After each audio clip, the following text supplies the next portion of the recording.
X-Men. Get it!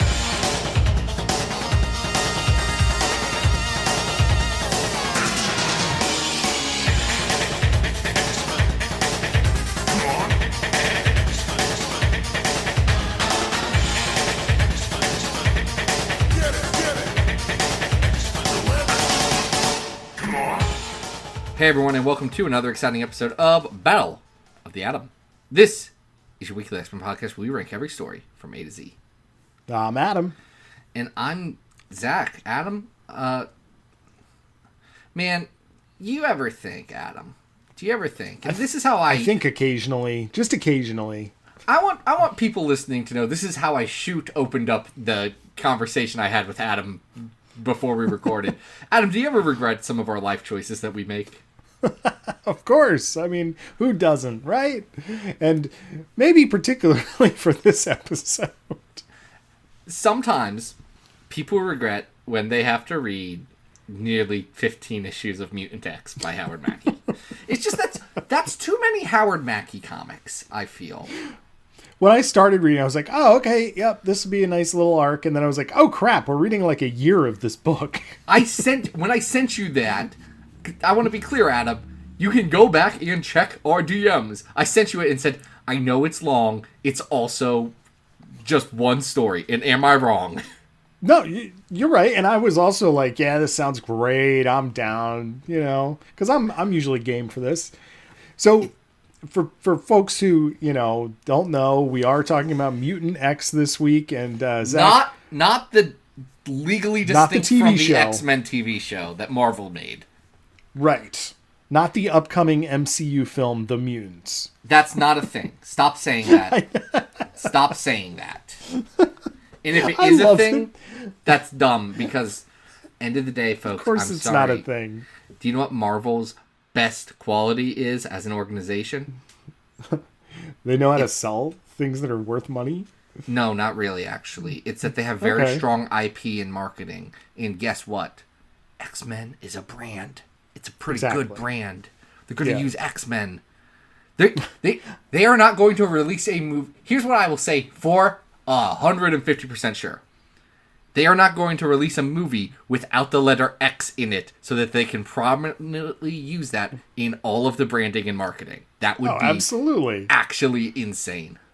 I tweeted that the other day, that they're not going to do an X-Men movie without at least using the word X-Men. And people were like coming after me. They were like, dude, bro, it's been called the Mutants for years in development. I'm like, are you crazy? Adam, you got the wrath of the MCU people. And folks, if you are enjoying the Marvel Cinematic Universe in what we now know is the multiverse saga, I'm happy for you. I don't watch movies in phases at this point in my life. I think I watched Doctor Strange with my wife, and after a long spell of not really loving Marvel Cinematic Universe content, I kind of looked at her and said, I think this is the one that did it for me. I think it's not just Sam Raimi's fault. I think that was the one that just made me say, what am I doing? Folks, you're not going to see me get a pop for Clea. It's just not going to happen.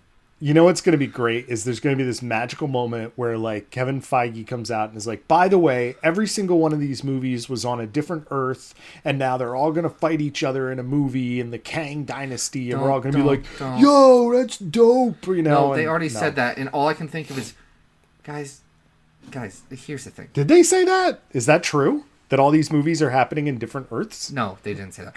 Oh, okay. I thought I just made that up. What he did say is that there's a movie called The Kang Dynasty, and folks, Kang is not good, and I don't know why people are like, oh yeah, Kang. No, Kang sucks. No one enjoys reading a Kang story. Can we get some Immortus up in here? Can we get some Ramatut in this? Can we get some... What's the Iron Kid? Iron Lad. Iron Lad. You're thinking of Iron Lad. I know there's other Kangs to this, but guys, I'm not going to read that many Avengers comics. They aren't good, and I don't want to... You want me to get excited for Kang and the High Evolutionary? Get out of here. Get out of here. You're talking about people I actively dislike now. I'll give him this. I did enjoy I like the actor who's playing Kang, at least in the Loki series. So I got nothing against the individuals who are cashing this paycheck. I've started to learn there are so many talented people in there, and if they can use this to have enough money to do a good film, more power to them. I think it was Ethan Hawke just got quoted as saying he did Moon Knight to quote unquote put some food on the table, and that he asked the ghost of Paul Newman if that's what he should be doing with his life, and like that's how he justified it. Paul Newman, of any actor, does know the value of putting food on the table. Oh boy. Folks, if you don't know, Paul Newman, the ranch dressing magnate, was also a very famous actor for a while. I hope people know that. Oh my god. I don't think people... I've got to imagine... People really know him more for the salad dressing than like Cool Hand Luke? I guess so. I don't know. Adam, I'm 100% sure that there's someone right here saying, that's the same guy? As an actor? I just eat his salsa. It's all nonprofit. It's going to a good cause. Thank you, Paul Newman, for your service. He's not profiting off of. God bless the late Paul Newman. All right, let's talk about this. Do we say who requested this? We didn't mention that Patreon supporter Alex Jacobson went on over to patreon.com/comicsxf, reached deep down into his hearts and his pocketbooks, pulled out a couple of coins and tossed them just right into our coffers, Adam. If you want to be like Alex, get early episodes of the show, get an episode built around something you want, get prizes that are to be determined. Maybe support the Patreon. And that will help support all the excellent writing that's going on over at Comics XF. Mm-hmm. Where we aren't writing about Howard Mackey's Mutant X. No, and we're covering so many issues of this that there's quite a few artists. So we're starting with Tom Rainey, who did 1 to 3. And then Carrie Nord jumps on here, Mike Miller... Mike Miller sucks. Until someone asks me, I know Mike Miller sucks. He did draw this. Yeah, no. Andrew Papoy is doing most of the inks throughout this run. Hold on, I'm just... JJ Kirby shows up for a hot minute. Yup. Yancey Labatt. Pascal Ferry. Yup.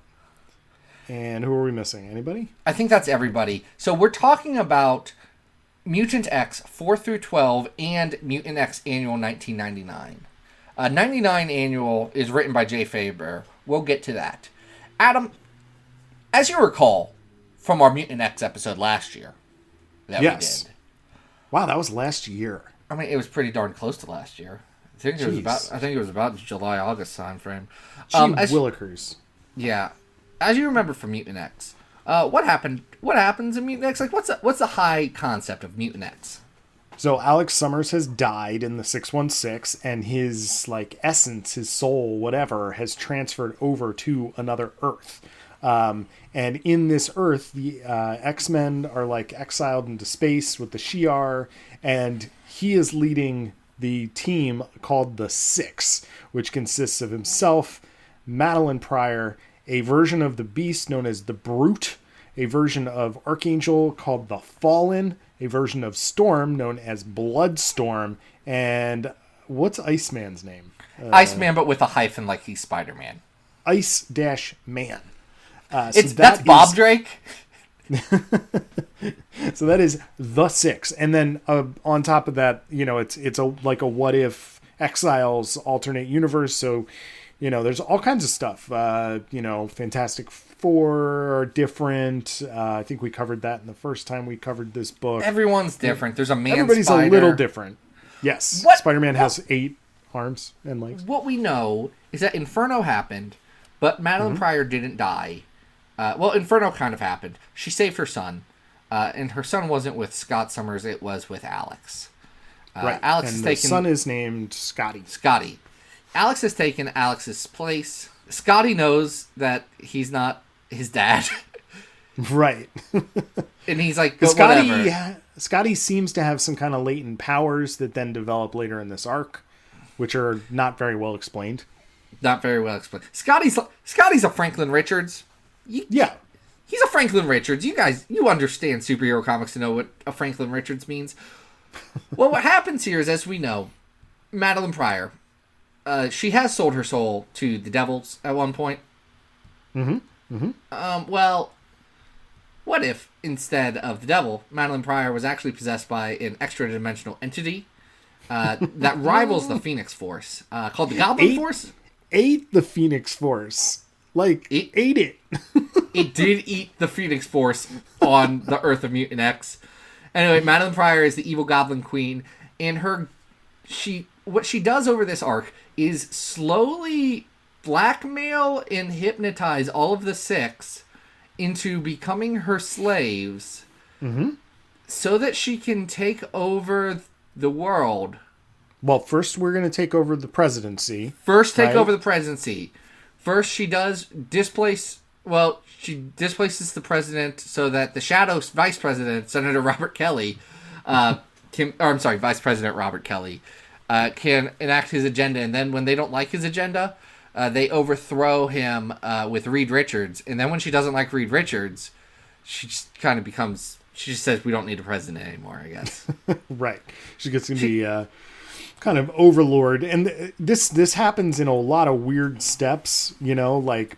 It's a convoluted plan. Right? Yeah. I mean, it starts with the Beast being put on trial in this weird little sort of show trial. And then there's a whole thing about them hiding the heroes hiding underground, where Mole Man is dating Callisto, and the Thing is leading a resistance of underground rebels. But then it turns out that the Thing is actually working for the Goblin Queen. And no, the Thing's not working for the Goblin Queen. He's making a deal with the Goblin Queen.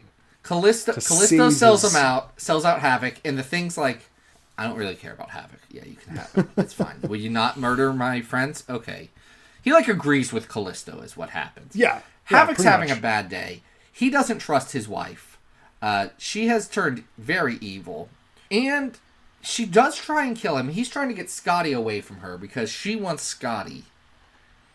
It goes on like this until she throws him out of a building. And then the next issue is the 1999 annual written by Jay Faber. And if you were a betting man who knew about comics, you would say, well, this is an annual in the middle of an arc by a completely different creative team.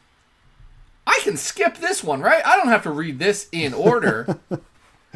Oh, no, contraire. You need to. So it's important. It's very important, and there's no real indication in the previous issue that you should go to this annual. I had to look it up. To figure out what we did. I absolutely skipped it the first time I was reading Mutant X. I did not feel like I understood the story more. Yeah. So essentially, it progresses until the X-Men come, and by their powers combined, they stop the Goblin Queen and exercise the Goblin Force, and Maddy goes bye-bye into the Earth.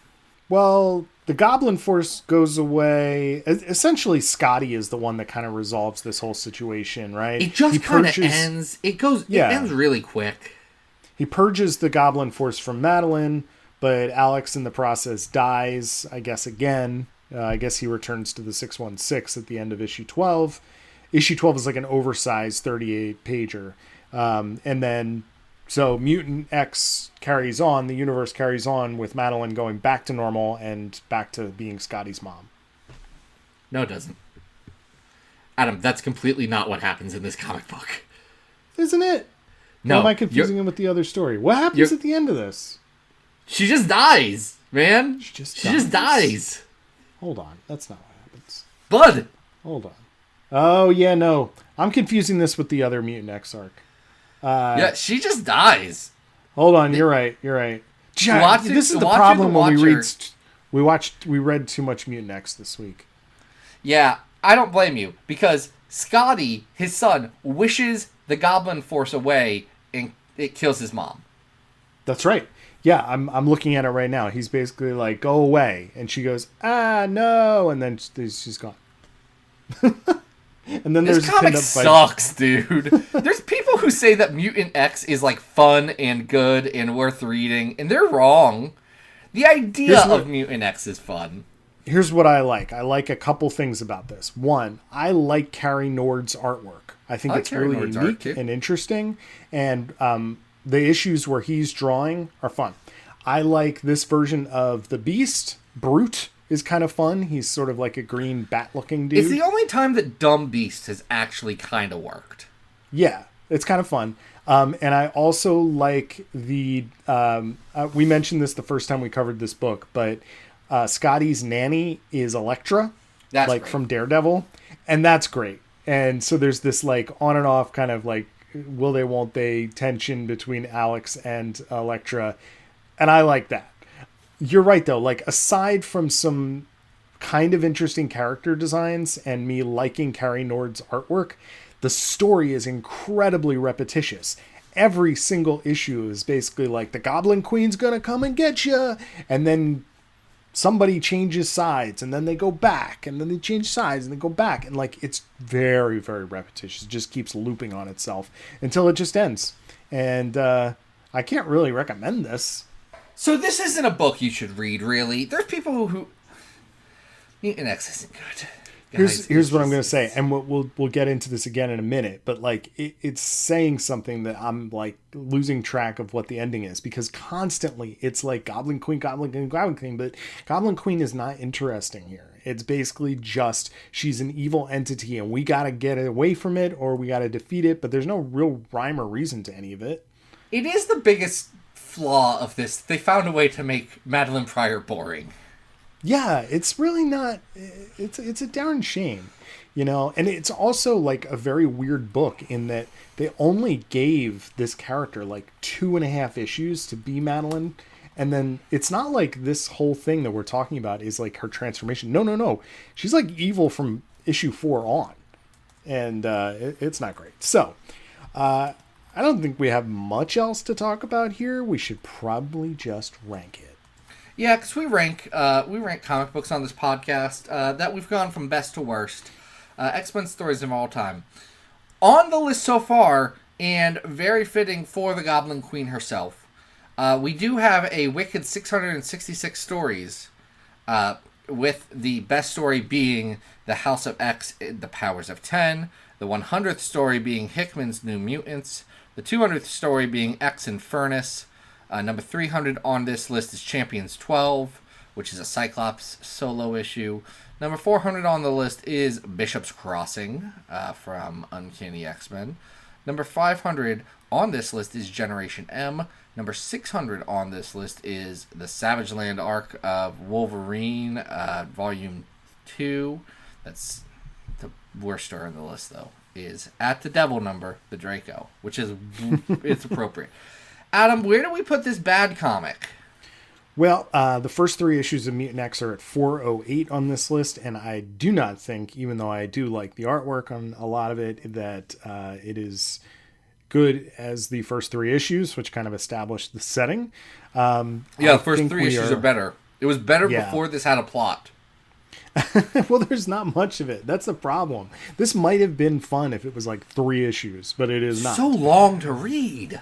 Yeah, absolutely. So I think we are probably closer to... We're in the 500s, I think. So at 637 is Mutant X Origins number 1, about the Mutant X TV show, unrelated. No, this is better than that. I mean, that is like incomprehensible drivel. Is that because we didn't watch the TV show? Who can say? I don't know. It's a very poorly created piece of media. I didn't. This is not better. This is not better than 577 Ultimate X-Men Banshee. No, it is not. But I think I did like it more than the noir books at 581 and 582. I mean, I just visually. You think this is better than Morlocks Take Manhattan at 590? No, it's not. But I can always find the Morlocks Take Manhattan is probably too low on this list.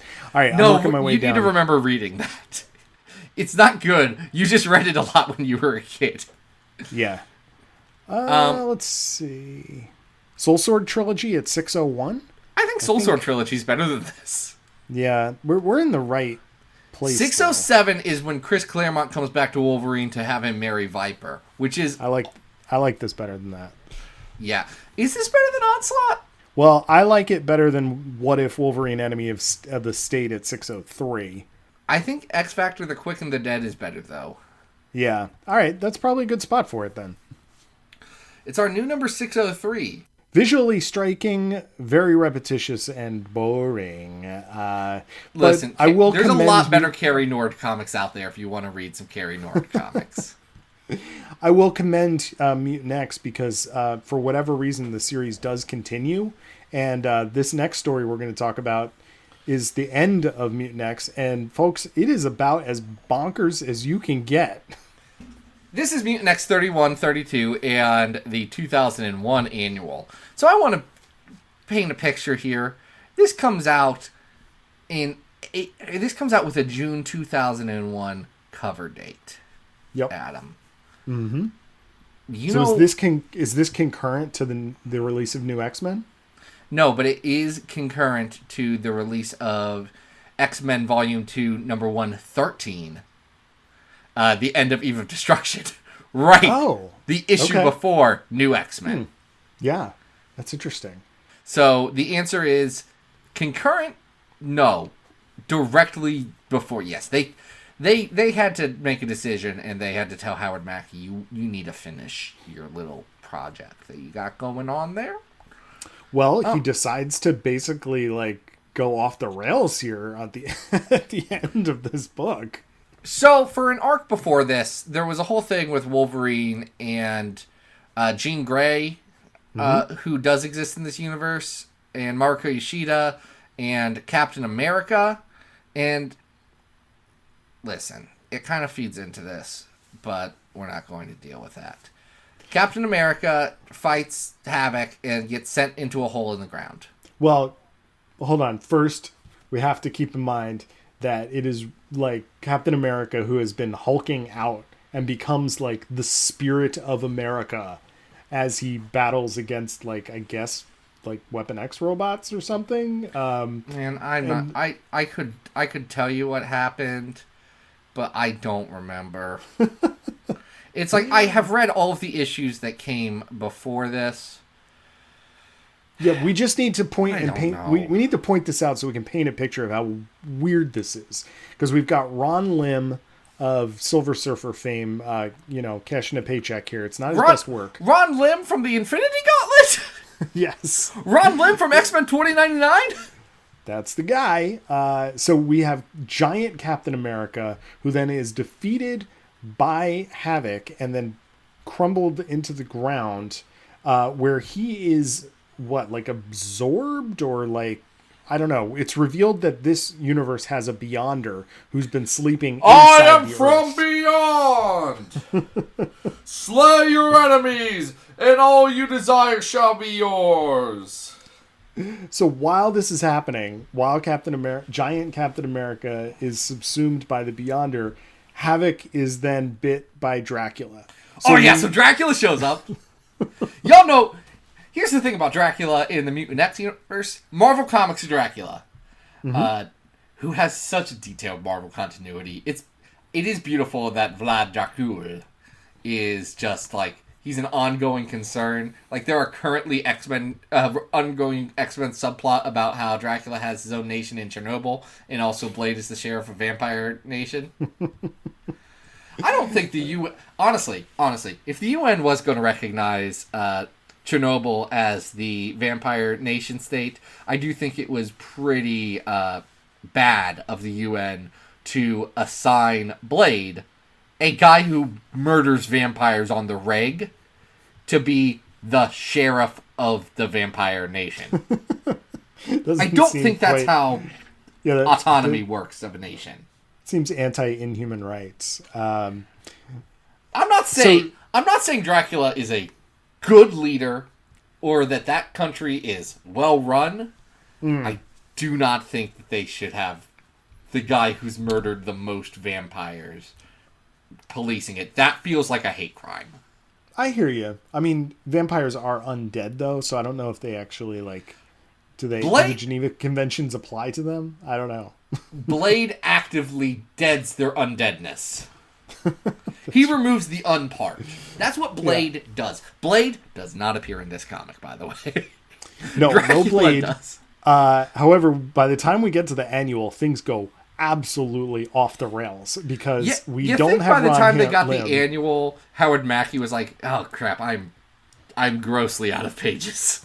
I do not have enough time to wrap up this multi-year story." Absolutely. Well, I mean, even the last arc we just talked about didn't have actually that much story to tell, but he's clearly just trying to do something as wacky as possible because we are like, first of all, Ron Lim disappears for the annual and we get James Fry, and then we are reintroduced to the X-Men. We are introduced to Doctor Strange. We did not mention the Doctor Strange of Mutant X from that first arc we talked about. Who is the Doctor Strange of Mutant X? Oh, it's a man thing. It's a man thing. It's a man thing. It rules. We didn't mention how in the annual, Havoc goes to Citrus Grove, Florida, and destroys the Nexus of All Realities, which I don't know how you can destroy that because it's just like a thing in a swamp. Anyway, he absorbs the Nexus of All Realities and becomes the Nexus of All Realities, which is how he can do something. Because the Goblin Force wants to conquer all of reality, right? It's kind of like a Shadow King thing.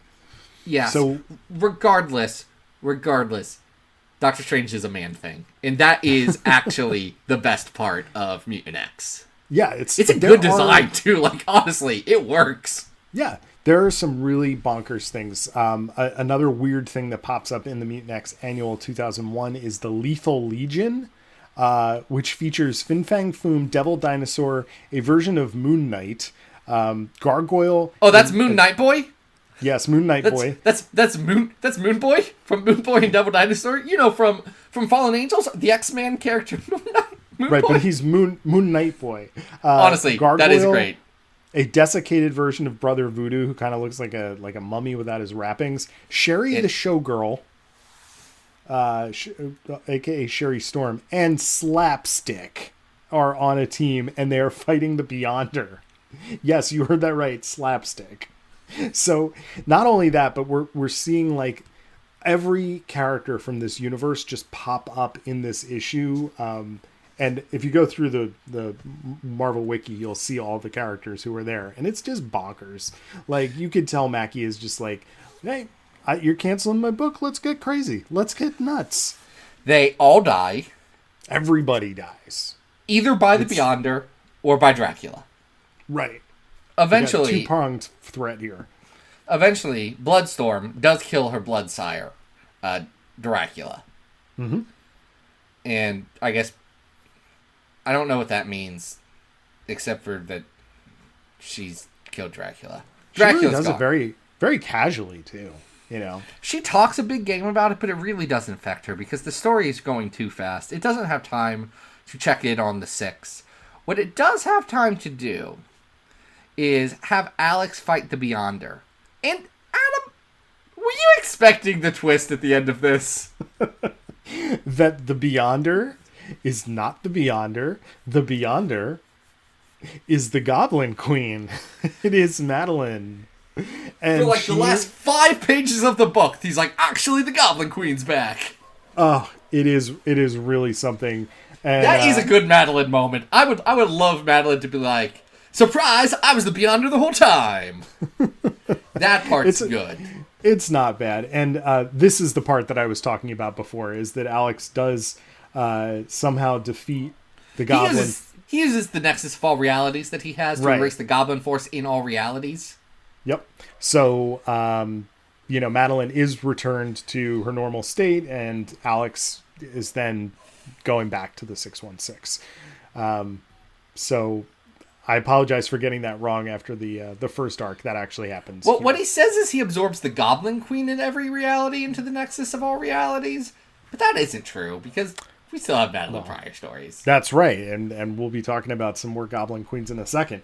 But this one I applaud the chutzpah in like just going for it and throwing everything up on the wall. This really feels like one of those what if issues where they're just trying whatever they feel like, you know. It does. Is it good? No, it's not good. Thank you. Ron Lim Yeah. is doing his best. You know No, what? he's not actually. No, He's not. I'm sorry. I'm glad we both came to that conclusion at the same time. He's absolutely not. No, he is not doing his best work here.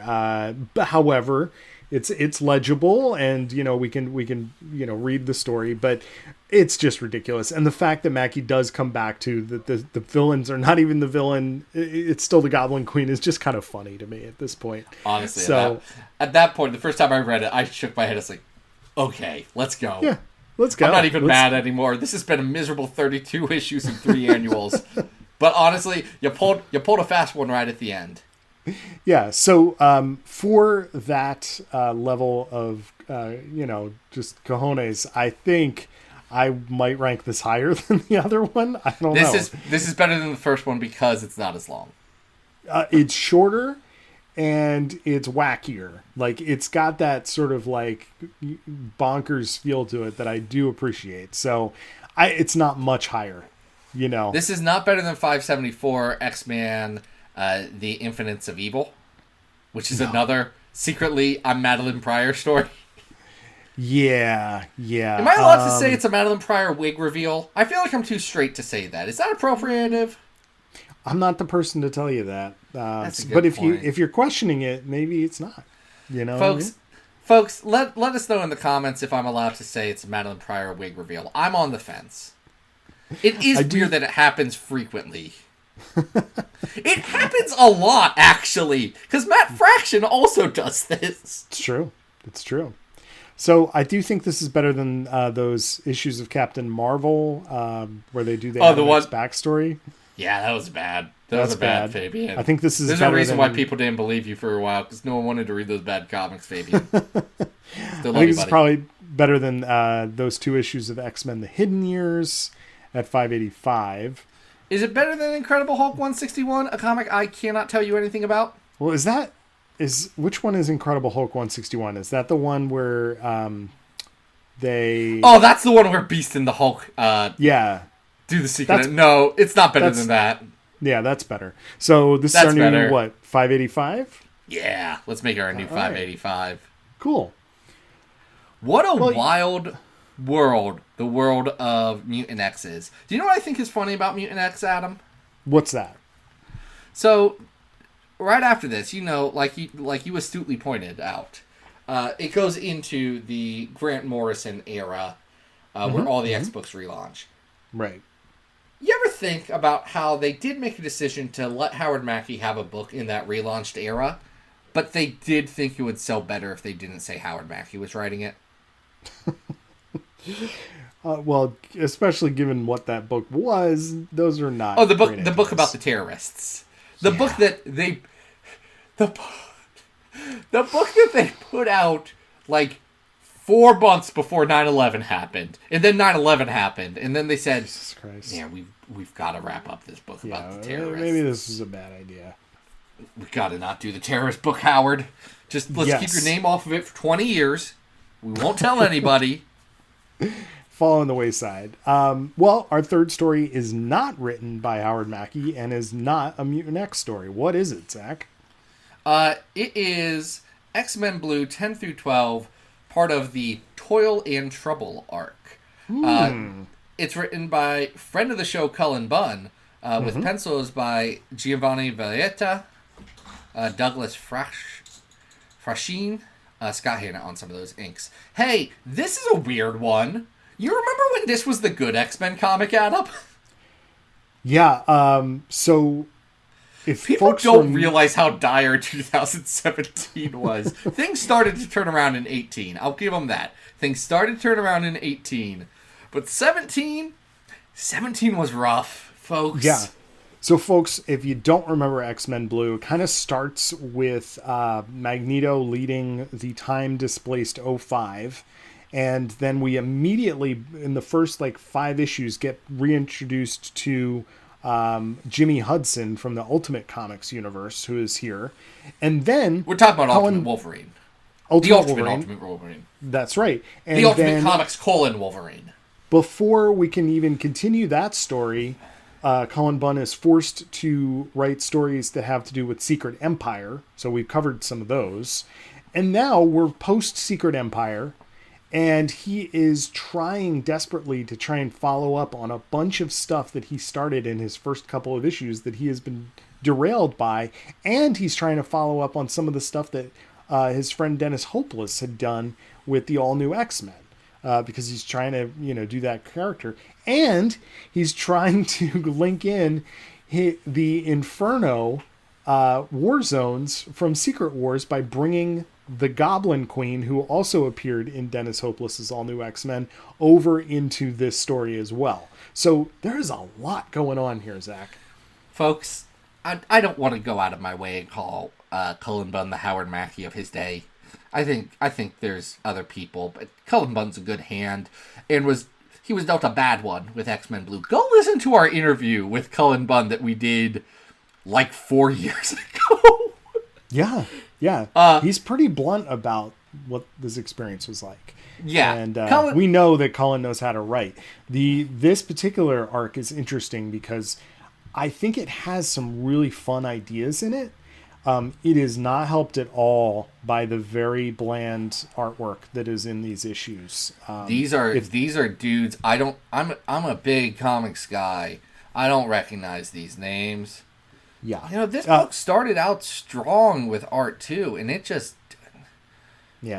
Valletta only did 15 issues for Marvel. Frashane only did 17. Okay. Or is it even 17 issues? No shame to either of them. They're doing okay. Frashane only did these two for Marvel. Oof. That's not a good sign for him. Okay. Yeah. Oof. That's... Man, I'm sorry. That's wrong. Ooh, Valletta only did 2 as well. I miscounted things. Yeah, he did... Yeah. Okay. So these are not what I would call all-stars. No, and it's not that the work is illegible. It's not like, absolutely terrible or anything like that. It's just dull. And unfortunately, this story kind of requires somebody to have a more fantastic visual sensibility, because essentially what the story is about is that Goblin, we know going into this story that this time-displaced Hank has sort of developed this, this ego issue where he doesn't feel like he's living up to his potential and has been studying sorcery. And Goblin Queen is basically saying, like, look, let me teach you how to do this stuff so I can help you return, the 05 to your original timeline. And instead, the Goblin Queen, of course, is a villain and manages to bring over a variety of time-displaced and universe-displaced characters, including an alternate universe Colossus, Pixie, and a Bloodstorm, right? Are there anybody else? The Nightcrawler, that's a dragon that she writes. Yes, the Nightcrawler, that's a dragon from Inferno. So, Jean and Scott are going through stuff, whatever. Magneto and Polaris are, I guess, having some bonding time. Danger is training Iceman. But Bond really was trying to do too much in this book. Yeah, we even have the return of the Raksha.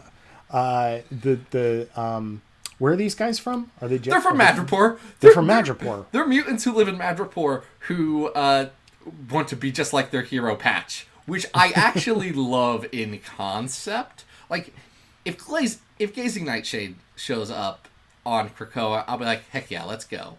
Yeah. The designs are kind of neat, but unfortunately the artists who have drawn those characters, they don't sell it, No, they are neat when they are drawn like they were back in, what was it, X-Men Blue number 6? Yeah, maybe their first appearance. Right at the start with Ray Anthony Hutt and Ramon Box. Yep. Like those are good steady hands. Those are good artists, and we don't get that here. We didn't even mention that while all of that is going on, you also have this Mothervine subplot that is going on with Jimmy Hudson trying to figure out his origins here. And you've got Miss Sinister. There's an attack scene with the Blob who's being experimented on and turns into that's not goo. Blob. Adam, he that's thinks not he's Blob. the Blob. That's Ultimate Blob. Oh, get out! Oh, that's right. Adam, all of this are Ultimate characters. You know about Mother. Right. I'm sorry, have you not read Mothervine is from Right. Ultimate Comics Wolverine about Yes. Jason. Yes. Yeah, Cullen Bunn was like, I did one Ultimate Comics miniseries, and I wasn't really done with that plot. I like the idea. Mother Vine's an interesting idea, because it's building off of the idea that mutants are, as revealed in Ultimatum, man-made in That's right. the Ultimate Universe, as essentially, it's Weapon Plus stuff, don't worry about it. But it does tie into, like, the second arc of Ultimate X-Men, so, like, it makes sense in that world. Cullen Bunn just says, okay, so they can just make more mutants? So, what's this thing? It's called Mother Vine, let's go. Let's go with it. I do like that idea. Yeah, but it never really goes anywhere, unfortunately. Well, there's that whole arc that I remember being longer than it needed to be. I don't know if it's bad or good. It's probably not great. It's when X-Men Blue, what's it called? Oh yeah, it goes through its worst phase where there is a Venom crossover, and then the actual cast of the book is in Venomized. Yes. And that's that whole annual, and oof magoof. Then the entire rest of the team, who is just completely unrelated to the rest of X-Men Blue, is like, we're a new team now. We're gonna not do Venom stuff, and we're gonna do X-Men things. I remember that. It's so weird, right? Man, guys, if you've not read this, it is bizarre to look back at this era. Adam, we bought these issues. We became friends over these comics. And people wonder why it's like, oh, some people are too lax on the X-Men books that come out today. Yeah, that's because they were buying X-Men books in 2017. And we have seen the Barren Wastes. And we have seen the Valley of Plenty. And It's we are willing to a appreciate. stark difference when you read some of this stuff that does seem to be treading water a little bit. Here's what I will say. So for folks who haven't read this, Bloodstorm does help the Beast sort of overcome Goblin Queen's control, and they're able to cast off the Goblin Queen as it's, so she's not controlling the multiverse or whatever she's trying to do, right? And then Bloodstorm sticks around and becomes part of the team for a short period of time until she's killed off and exterminated. Which is pretty messed up. I understand that they said, we got this weird vampire storm now, and she's not going to make sense on Krakoa. Can someone like stake her through the heart? Like, we don't need that. There is stuff here that I appreciate. There is definitely a real comics writer trying to do some stuff with both hands tied behind his back, and I can sympathize with that, but I don't want to read it. It's tough because you can tell that the most that he's being allowed to do is add another member to the team. The lasting consequences of anything that can happen with most of this stuff is it's not. There's nothing there. I bet if we asked Cullen Bunn if he was proud of this arc of X-Men Blue, I bet he'd say, proud of the paycheck. Hey, glad I got to do it. Listen, I thought there was some interesting ideas. Yeah, it didn't work out well. He's playing around with the hopeless Goblin Queen, which I think is fun. I do have a soft spot for White Sorcerer Beast, and I do wish that they would bring something back from that. Because I do think that one of the most interesting things that did happen with this era and with the 05 is that Beast, instead of just being tech-minded, also became magically minded. And it would be great if that could get, like, somehow integrated back. But I know they won't, because they don't want to even acknowledge this time period. You got to explain so much. You really don't. Explain why Beast can do wizard things now. No. You don't. I mean, it's not even like it was that long ago. It's only 5 years ago. No, but people have an assumption of who and what Beast is, and this goes against this Wizard Beast is a acceptable sacrifice to the fact that comics need to regress to the norm. Yeah, I guess. I don't know. They've always Wizard Beast isn't the one on the upcoming X-Men cartoon that looks bad. It looks like it's for children, like the original X-Men cartoon is. I'm just 31. I thought it looked kind of good. My son is gonna love it. I'm very interested about that. They showed stills of that at SDCC, and I thought it looked kind of neat. The stills looked bad. The stills looked really bad. They look like the original cartoon. They are they're going for that style. So Adam, the thing about the original cartoon is that Marvel literally made it for as cheap as possible. I know that. You know that. It's still They took money from other cartoons they were making to make it. It's a visual language they're trying to use. I thought it looked kind of neat. We'll see how it goes. Let's rank this because I do think that for all its flaws, it's still probably better than both of those Mutant X stories for sure. Oh, it's absolutely better than both of those Mutant X stories, and it's a crime that we would even have them in this similar breath. Yeah. Is it better than... Yes, it's better than the Secret Empire arc. Though it does have a funny parallel with the Secret Empire arc where Jean looks over to Scott and says, "How many of our villains have you had sex with?" And he's like, "I guess these two, but I don't know." Yeah, he doesn't really know. Is this better than Iceman Volume 1, though, at 562? No. No, I don't think it is.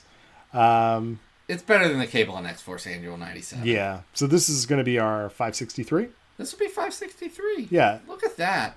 Look, it's from an interesting time period, and I say that in only, like, corporate structure, because obviously these writers were definitely being, like, pushed into a corner for many years. Listen. You got to judge it within the context of the time Exactly. it came out. Absolutely. It was the before times. We didn't know that you could still do good X-Men comics. We were really confused. We thought Tom Taylor was the best we could get. We know better now.